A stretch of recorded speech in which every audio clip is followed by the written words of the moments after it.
হস্তমৈথুন একটা নেশা, একটা আসক্তি। আপনার কোকেইন, হিরোইন, ফেন্সিডিল, গাঁজা, ইয়াবা সেবন, এর সাথে ভয়ঙ্কর নেশা হলো পর্নোগ্রাফি এবং হস্তমৈথুন।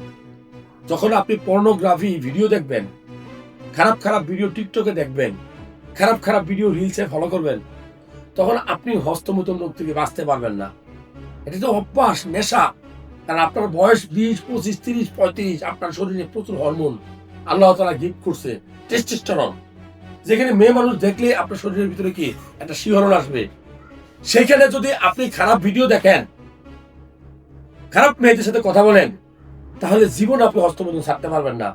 হস্তমৈথুন আমাদের ধর্মে নিষিদ্ধ, হারাম, কবিরা গুনার কাজ। মরার পরে আল্লাহ তাআলা স্বয়ং নিজে জিজ্ঞাসা করবে যে কেন আপনি হস্তমৈথুন করছেন। উত্তর দিতে পারবেন? কোন মানুষ যদি 5 ওয়াক্ত নামাজ পড়ে, 5 বার ওযু করে, আমার তো মনে হয় তার আর হস্তমৈথুন করার সময় নাই।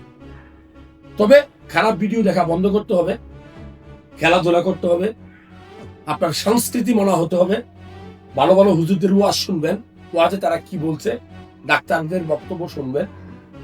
হস্তমৈথুন ছাড়তে হলে একটাই ওষুধ, একটাই সিদ্ধান্ত যে আমি এটা এখন আর করব না।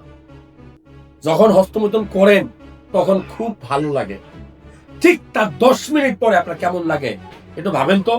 মনে হয় যে আপনি পৃথিবীতে একটা অথর্ব মানুষ, যে এই কাজটা ছাড়ার মতো শক্তি সামর্থ্য আপনার আল্লাহ দেয়নি।